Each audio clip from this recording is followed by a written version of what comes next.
एक वक्त की बात है कि एक खूबसूरत गांव के किनारे एक नदी बहती थी, जिसके पार एक प्रासरार जंगल था। और इस जंगल के बीचों बीच परियों की एक जादुई वादी छिपी हुई थी, जहां सिर्फ वही जा सकता था जिसका दिल सच्चा, नीयत साफ और तबीयत मोहब्बत भरी हो। और इसी गांव में नूर नाम की एक 10 साला मासूम बची रहती थी, जिसके सुनहरी बाल, चमकती आंखें और मुस्कुराहट हर देखने वाले को खुश कर देती थी।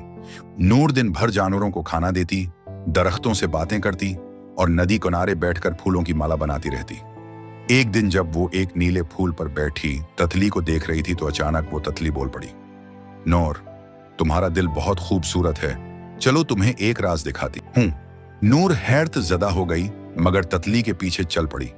जैसे ही वो नदी पार करके जंगल में दाखिल हुई, दरख्तों ने खुद ब खुद रास्ता बनाया, रोशनियों की बारिश होने लगी और खुशबू हर तरफ फैल गई। और वो एक ऐसी जगह पहुंची जहां रंग बरंगी परियां आसमान में उड़ रही थीं।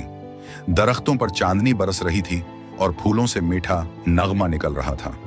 परियों की रानी अलमास परी ने नूर को देखा और मुस्कुरा कर कहा, हम तुम्हें देख रहे थे नूर, तुम्हारा दिल हर इंसान से ज्यादा नेक है, इसलिए ये वादी तुम पर जाहिर हो गई।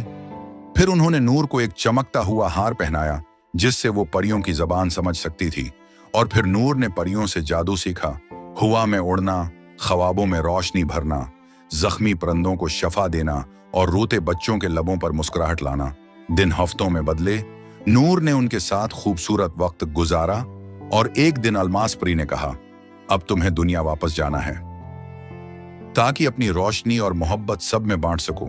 मगर याद रखना, जब भी तुम्हें हमारी जरूरत हो, हार को हाथ लगाना, हम तुम्हारे आसपास होंगी। नूर ने आंखों में खुशी और दिल में यादें लेकर परियों की वादी को अलविदा कहा और वापस गांव आई। मगर अब वो आम बच्ची न थी। उसकी बातों से खुशबू आती थी, उसकी मुस्कुराहट से रोशनी निकलती थी और लोग उसे देखकर कहते, ये बच्ची तो परियों की तरह है। और नूर ने हर दिल में रोशनी, हर कोने में खुशी और हर बच्चे के ख्वाब में परियों का रंग भर दिया। और कहानी खत्म नहीं हुई, क्योंकि नूर आज भी नदी के किनारे फूल चुनती है, ततलियां उसके गर्द उड़ती हैं और परियां अब भी उसकी हंसी पर झूमती हैं।